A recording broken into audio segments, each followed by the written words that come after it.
First ever factory outlet Mukunda jewelleries Kukatpally, Khammam, Kothapet, Somajiguda, Hanamkonda and Suchitra. గురుగారు, షడ్గ్రహ కూటమి, సూర్యగ్రహణం, శని మీనరాశిలోకి ప్రవేశించడం, పైగా మనకి అమావాస్య కూడా రావటము. మరి వీటన్నిటి పైన ప్రభావం మనకి ఎలా ఉండబోతుంది? పైగా అన్నీ కూడా ఒకేసారి మార్పు చెందనున్నాయి కదా. అయితే ముఖ్యంగా సూర్యగ్రహణం అన్నది మన భారతదేశం పైన ఎంతవరకు ప్రభావం చూపించనుందంటారు? సూర్యగ్రహణం అనేటువంటిది మన భారతదేశంలో కనిపించదు. ముఖ్యంగా America, Canada, Mexico, Denmark, Antarctica సంబంధించి ఓషన్ సంబంధించినటువంటి దేశాలలో ఇది ఎక్కువగా కనిపిస్తుంది. కానీ మన భారతదేశంలో ఈ సూర్యగ్రహణం అనేటువంటిది కనిపించదు. కనిపించినటువంటి గ్రహణానికి నియమాలు పాటించాల్సిన అవసరం లేదు. అంటే నియమాలంటే ఏంటి? పట్టు విడుపు స్నానాలు చేయడము, పూజా మందిరములు, దేవతా వస్తువు విగ్రహాలు అన్నీ కూడాను శుభ్రపరచుకోవడము, అన్ని ఆహార పదార్థాల్లో దర్భపుల్లలు వేసుకోవడం, ఇలాంటివి పాటించాల్సిన అవసరం లేదు. కానీ రవి చంద్రుడు ప్రపంచానికి ఒక్కరే. కాబట్టి ఆ రవి పితృ, చంద్రుడు మాతృ రూపంగా కొలుచుకుంటాం. కాబట్టి వారికి ఆ రవిచంద్రులకి గ్రహణాలు అనేటువంటివి ఏర్పడినప్పుడు ప్రపంచవ్యాప్తంగా ఎప్పుడు జరుగుతూనే ఉంటాయి. ప్రతి సంవత్సరం 4-5 సార్లు గ్రహణాలు ఉంటాయి. అవన్నీ కూడా అమూల్యమైనటువంటి సమయాలు. ఆ రవిచంద్రులు ప్రపంచానికి కాంతిని, నీడని ప్రసారించేటువంటి గ్రహాలు. కాబట్టి ఈ గ్రహాలకి ఏదైనా జరిగితే సంబంధించి ఏ రాశులలో గ్రహణం ఏర్పడుతుందో ఆ రాశిని బేస్ చేసుకుని ప్రపంచవ్యాప్తముగా నివసిస్తున్నటువంటి జీవులకన్నిటికీ కూడా ఆయా రాశులలో జన్మించినటువంటి వాళ్ళకి మంచి, ఆయా రాశుల్లో జన్మించినటువంటి వాళ్ళకి చెడు ప్రభావాలు అనేటువంటివి ఖచ్చితంగా ఉంటాయి. అందులో సందేహం లేదు. అక్కడ బాగా జాగ్రత్తగా మైండ్ పెట్టి ఆలోచించాలి. నియమాలు పాటించాల్సిన అవసరం లేదు. కానీ దీని దుష్ప్రభావం అంటే ప్రతి మనిషి జీవితంలో మంచి చెడు ఉంటాయమ్మా. ఎల్లప్పుడూ మంచి ఉండదు, ఎల్లప్పుడూ చెడు ఉండదు. కానీ ఇటువంటి చాలా అరుదైనటువంటి సంఘటన షడ్గ్రహ కూటమి, అమావాస్య, సూర్యగ్రహణము, శని కూడా మార్పు చెందుతున్నటువంటి ఈ తరుణంలో ప్రధానంగా అందరూ పట్టుకునేది ఒక సూర్యగ్రహణాన్ని పట్టుకుంటున్నారు. ఈ షడ్గ్రహ కూటమి ప్రభావము, శని మార్పు చెందుతున్నాడు కదా, అది కూడా ప్రధానమైనటువంటిదే. మన భారతదేశంలో కనిపించదంటే పక్కకు పెట్టేయండి. కానీ షడ్గ్రహ కూటమి, శని మార్పు చెందుతున్నాడు కదా, మరి ఈ ప్రభావము మన భారతదేశంలో ఉంటుంది. గ్రహణ ప్రభావం లేకపోయినా ఈ ప్రభావం ఉంటుంది. కాబట్టి ఏ రాష్ట్ర వారికి మంచి జరుగుతుంది, ఏ రాష్ట్ర వారికి చెడు జరుగుతుంది అనేది మనం చక్కగా క్లుప్తంగా వివరించుకునేటువంటి ప్రయత్నం చేద్దాం. ప్రధానంగా ఈ యొక్క షడ్గ్రహ కూటమి మీనరాశిలో ఏర్పడుతుంది. కాబట్టి మేషరాశి నుంచి ప్రవేశించేద్దాం. అనగా ఈ మేషరాశికి 12వ స్థానములో షడ్గ్రహ కూటమి గ్రహణ ప్రభావం ఏర్పడుతుంది. శని కూడా మార్పు చెందుతున్నాడు. అందుకనే ఏం జరుగుతుంది? ఈ 29వ తారీఖు నుంచి మేషరాశి వారికి ఏలిన నాటి శని ప్రభావం ప్రారంభమవుతుంది. ఒకటి. తరువాత రెండవది, బాగా ఖర్చులు పెరుగుతాయి. భయం దోళంతో ఉంటారు. అంటే ఏందో జరగబోతుందని ఒక భయం. ప్రతిదీ కూడా మనస్సు ప్రశాంతంగా ఉండదు, చికాగ్గా ఉంటారు. ఒక జిగ్జాగ్ వ్యవస్థలాగా ఉంటుంది ఈ మేషరాశి వారికి. ఈ ప్రభావాలన్నీ అన్ని రాశుల వారికి ఎలా ఉంటాయంటే ఒక 2-3 నెలల వరకు దీని ప్రభావం ఉంటుంది. సరైన నిర్ణయం తీసుకోలేకపోతారు. కాబట్టి ప్రధానముగా ఇది మేషరాశి వారికి చాలా స్ట్రాంగ్ అయినటువంటి దానిగా డబుల్ స్ట్రాంగ్ అని చెప్పవచ్చు. చాలా ఇబ్బందికర పరిస్థితులు. శని మార్పు, షష్టగ్రహ కూటమి, ప్రపంచవ్యాప్తముగా కొన్ని దేశాలలో గ్రహణ ప్రభావం. కాబట్టి మేషరాశి వాళ్ళు ఎక్కువగా ఎఫెక్ట్ అవుతారు. కాబట్టి జాగ్రత్తలు పాటించాలి. ఖర్చులు పెరుగుతాయి, అనవసరమైనటువంటి ఖర్చులు పెరుగుతాయి. దూర ప్రాంత ప్రయాణాలు విధిగా చేయాల్సినటువంటి పరిస్థితి. ఇక వృషభ రాశి వారికి ఇది అద్భుతం అమ్మ. ఎందుకనంటే శని లాభస్థానంలోకి వస్తున్నాడు వృషభ రాశిలో జన్మించినటువంటి వాళ్ళకి. తర్వాత ఈ వృషభ రాశికి లాభస్థానంలో షడ్గ్రహ కూటమి ప్రభావం వలన అసలు ఈ 6 గ్రహాలు అన్నప్పుడు మొత్తము ఎన్ని రకాల భావాలు ఇన్ఫ్లుయెన్స్ అవుతాయి? రవికి ఉన్నది 1, 2, బుధుడికి 2, శుక్రుడికి 2, శనికి 2. అంటే మొత్తం ఏంటి? 6, 7, 8 ప్రభావాలు ఉన్న 12 రాశిలో గురువు కూడా ఉన్నాడు. కాబట్టి 9, 10 భావాల ఫలితాలు పూర్తిగా సంపూర్ణంగా బలం చేకూరుతాయి. ఒక రాశికి 10 రకాలైనటువంటి భావాల ఫలితాలు లాభంలో రావడం అనేటువంటిది చాలా మెరుగైనటువంటి విషయం. కాబట్టి అంది వచ్చినటువంటి అవకాశాలని ఈ వృషభ రాశిలో జన్మించినటువంటి వారు అందిపుచ్చుకోండి. మీరు ఏదైనా మీ జీవితంలో పైకి రావాలి అనుకుని చేసేటువంటి ఏదైతే ప్రయత్నం ఉంటుందో అది చేయడానికి ప్రయత్నం చేయండి. ఖచ్చితంగా ఇటు గురువు, ఇటు సంబంధించినటువంటి 6 గ్రహాలు మీకు సంపూర్ణంగా అనుకూలంగా ఉండబోతున్నాయి. కాబట్టి అన్ని రకాలుగా సంతోషకరమైనటువంటి వార్తలు, విజయాలు, ఉద్యోగంలో వాళ్ళకి, వ్యాపారంలో ఉన్నటువంటి వాళ్ళకి అన్ని మేలు, వ్యాపార విస్తరణకి కూడా అన్ని అనుకూలంగా వృషభ రాశి వారికి ఉంటాయి. నో డౌట్ వృషభ రాశి వారు చాలా అదృష్టవంతులు ఈ యొక్క ప్రభావాన్ని అనుసరించి. ఇక మిథున రాశిలోకి కనుక చూసుకున్నట్లయితే ఈ మిథున రాశిలోకి ప్రధానంగా దశమ స్థానంలో షడ్గ్రహ కూటమి ఏర్పడుతుంది. కాబట్టి ఇక్కడ ప్రధానంగా వీళ్ళు ఆలోచించాల్సినటువంటిది ఉద్యోగ మార్పు చేయాలనుకునేటువంటి వాళ్ళకి బాగా దేవతానుగ్రహాన్ని పొందే ప్రయత్నం చేస్తూ ఉద్యోగ మార్పు కనుక ఉంటే అద్భుతంగా రాణిస్తారు. అలాగే చేస్తున్నటువంటి వృత్తి, వ్యాపారము, ఉద్యోగంలో కళంకం అంటే మీ పేరుకి మచ్చ తెచ్చేటువంటి సంఘటనలు చోటు చేసుకుంటాయి. కాబట్టి చేస్తున్నటువంటి ఉద్యోగం మంచిదైనప్పుడు మారాల్సినటువంటి అవసరం వచ్చే అవకాశం తగ్గించుకునే ప్రయత్నం చేయండి. అంటే తోటి ఉద్యోగస్తులతో, అధికారులతో కాస్త తగ్గి ఉండే ప్రయత్నం చేయండి. చాలా మటుకు మంచి జరుగుతుంది.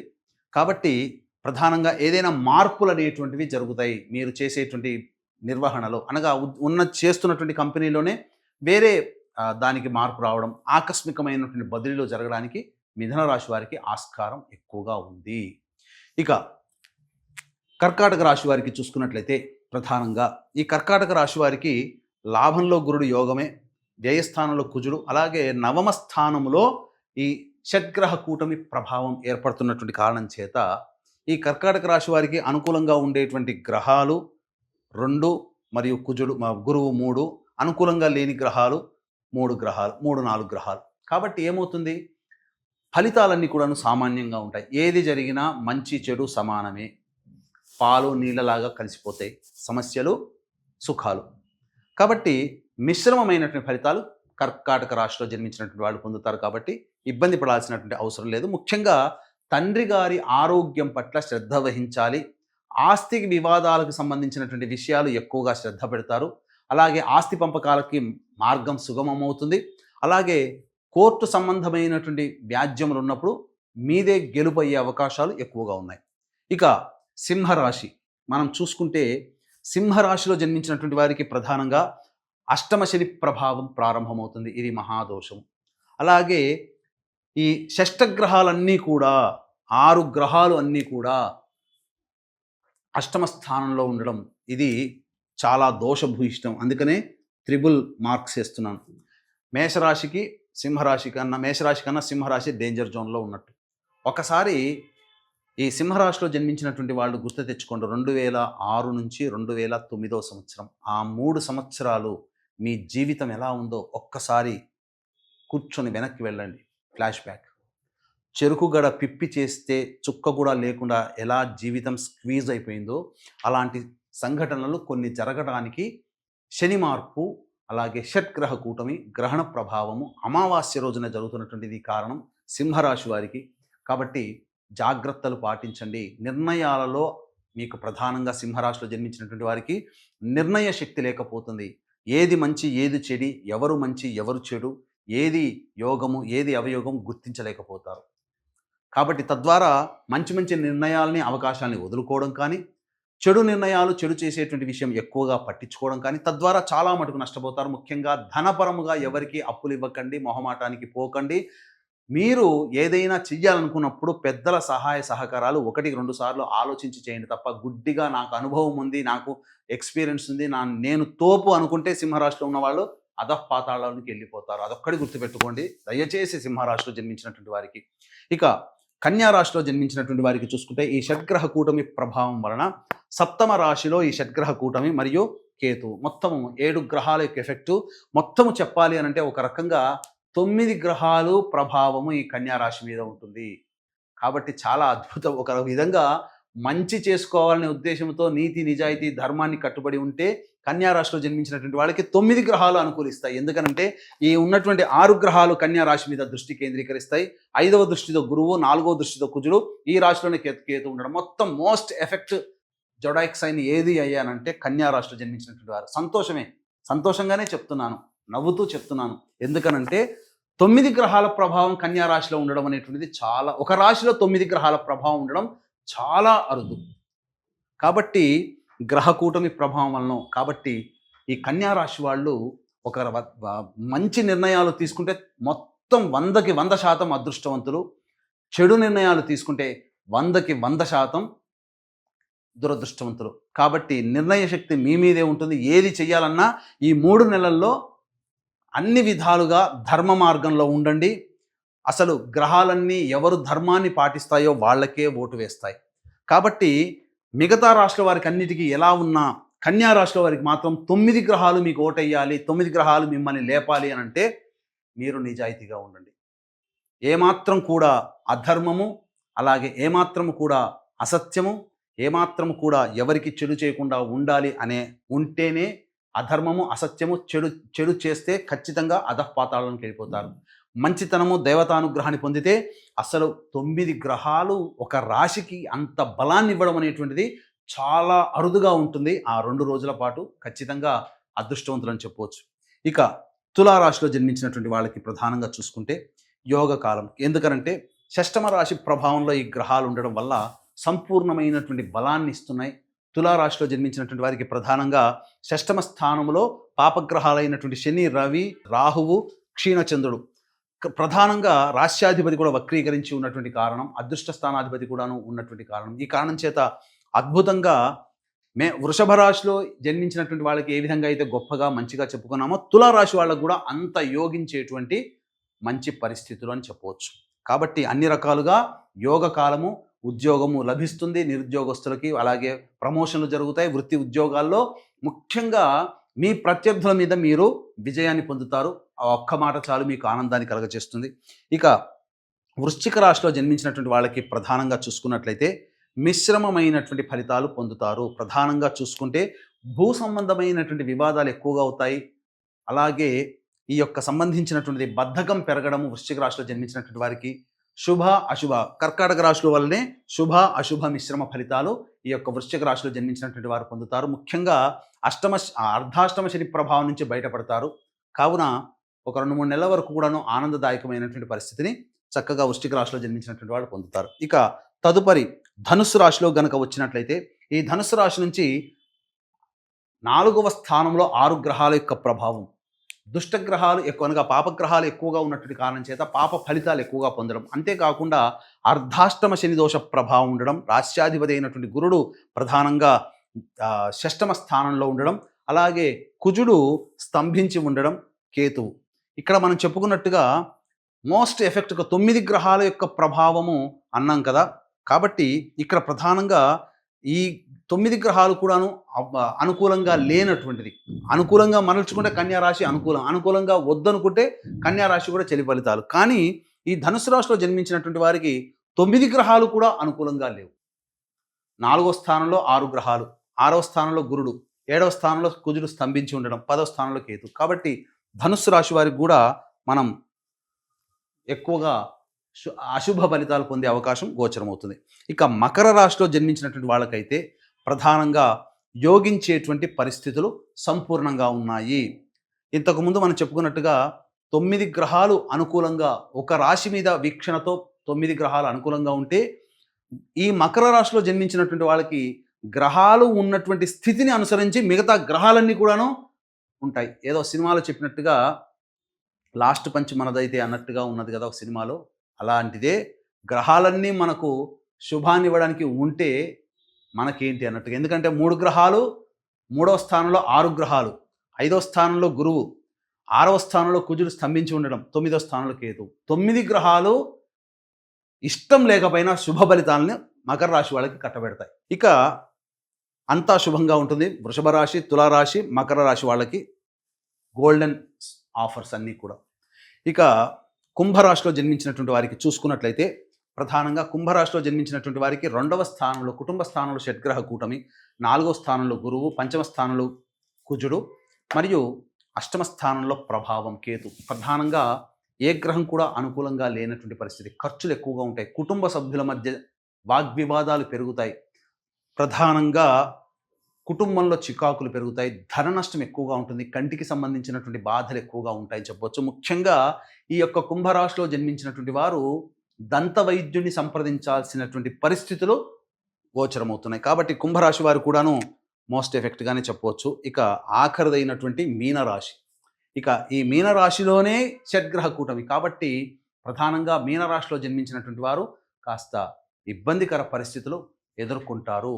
అంతేకాకుండా మీనరాశి వారికి ఈ రాశిలోనే గ్రహణము, శని మార్పు ఈ కారణం చేత అకస్మాత్తుగా చేంజెస్ ఇన్ లైఫ్ అని అంటారు. అనగా జీవితంలో మార్పులు అనేటువంటి అకస్మాత్తుగా జరుగుతాయి కాబట్టి, ఊహించనటువంటి సంఘటనలు జరుగుతాయి కాబట్టి వచ్చేటువంటి మార్పుల్ని మీరు యాక్సెప్ట్ చేయడానికి రెడీగా ఉండండి. సక్సెస్ బాటలో ఉండడానికి మొక్కవోని ధైర్యంతో, విశ్వాసంతో ముందడుగు వేయండి.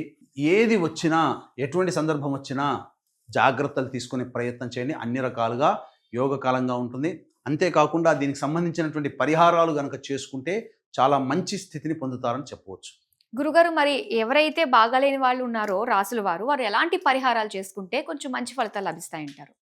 యోగించేటువంటి రాశులు ఏంటంటే వృషభము, తుల మరియు మకరం. ఈ 3 రాశుల వారికి అన్ని విధాలుగా యోగకాలం.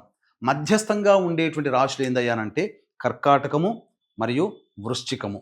ఇక మిగిలినటువంటి మేష, మిథున, సింహ, కన్య, ధనుస్సు, కుంభ, మీన.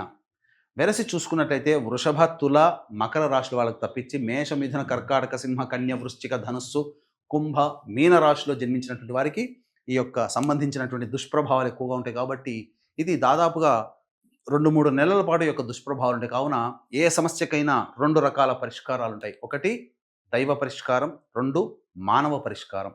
మానవ పరిష్కారం అంటే మనుష్యులుగా మనం తీసుకోదగినటువంటి చర్యలు. కాబట్టి ఎవరైనా కానీ వాళ్ళ ఇష్ట దైవము, 1 వాళ్ళు ఇష్టపడే దైవం, 2 వాళ్ళ కులదైవం, 3 వాళ్ళ గ్రామ దైవం. ఈ 3 దేవతల్ని ఆరాధన చేయండి, విడవకండి. మొట్టమొదలుగా మీ కులదైవం ఏందో తెలుసుకోండి, మీ ఇంటి దైవం. తరతరాలుగా ఏ దేవుణ్ణి ఆరాధిస్తున్నారో అది తెలుసుకోండి, అది మీ కులదైవం. మీ గ్రామంలో ఉన్నటువంటి పొలిమేరులో మిమ్మల్ని రక్షించడానికే కాచుకొని కూర్చున్నటువంటి అమ్మవారు, దేవత ఎవరైనా కానీ అది మీ గ్రామ దేవత. 3వది ప్రధానంగా మీరు మెచ్చే, మీరు ఇష్టపడే దైవం. కాబట్టి ఈ 3 దేవతల్ని ఆరాధన ప్రతి నిత్యము కూడా కుటుంబ సభ్యులందరూ కూడా సూర్యోదయము, సూర్యాస్తమయ సమయంలో చేయండి. మీరు ఎక్కడున్నా చేయండి. మీరు ఆఫీస్లో ఉన్నా, ఎక్కడ ఉన్నా ఒక 10 నిమిషాలు కేటాయించండి. తప్పేముంది? మన ధర్మాన్ని మనం పాటిస్తున్నాం. ఎవడో ఏదో అనుకుంటాడని మనం చేయట్లేం. మిగతా మతాల వాళ్ళు పాటించట్లేరా? వాళ్ళు ప్రార్థనలు చేసుకోవట్లేదా? మనం ఎందుకు సిగ్గుపడాలి? పాటించండి. ఇక దేవతా అనుగ్రహం పొందే ప్రయత్నంలో భాగంగా అంతరిక్ష దేవతల యొక్క అనుగ్రహాన్ని, అనగా దైవ పరిష్కారం బ్రాహ్మణుల ద్వారా చేసుకోవాలి. కాబట్టి ఈ సంబంధించినటువంటి దేవతా అనుగ్రహానికి సంబంధించి ప్రధానంగా ఈ అంతరిక్ష దేవత ఆరాధన, ఎందుకంటే అంతరిక్షంలో ఈ యొక్క మార్పులన్నీ ఉన్నాయి కాబట్టి అంతరిక్ష దేవతలు మనకు దశమహావిద్యలు. కావున మన పీఠమాధుర్యంలో 29వ తారీఖు రోజున సాయంకాలం సూర్యాస్తమయం తర్వాత ఈ అంతరిక్ష దేవతల ఆరాధనలో భాగంగా ప్రత్యంగిరా హోమం, బగళాముఖి హోమం, రాజశ్యామల హోమం, వారాహి హోమం, ధూమవతి హోమం మరియు కాలభైరవ హోమాలు, వారాహి హోమాలు, మృత్యుంజయ హోమాలు అనేటువంటివి, వీటితో పాటుగా విద్య, వివాహ, ఉద్యోగ, దాంపత్య, అనారోగ్య సమస్యల నివారణకి సంబంధించి ఈ హోమాది కార్యక్రమాలు, సర్వదోష నివారణ పూజలు, హోమాల్లో భాగంగా చేయించడం జరుగుతుంది. సాయంకాలం 5 గంటల వరకు కూడా మీరు ఈ యొక్క కార్యక్రమంలో మీ గోత్రనామాలు నమోదు చేసుకోవచ్చు. అవకాశం ఉన్న వాళ్ళు కార్యక్రమం తదనంతరం కాంటాక్ట్ చేసి మీ పూర్తి వివరాలు తెలుసుకోవచ్చు. గురుగారు, షడ్గ్రహ కూటమి అలాగే సూర్యగ్రహణం, శని మీనరాశిలోకి రావడం వల్ల జరిగే మార్పులతో రాసుల వారు ఎలాంటి జాగ్రత్తలు, పరిహారాలు చేసుకోవాలనే విషయాలు మా అందరికీ తెలియజేసినందుకు ధన్యవాదాలు. సర్వం శ్రీ ఉమామహేశ్వర పరబ్రహ్మార్పణమస్తు.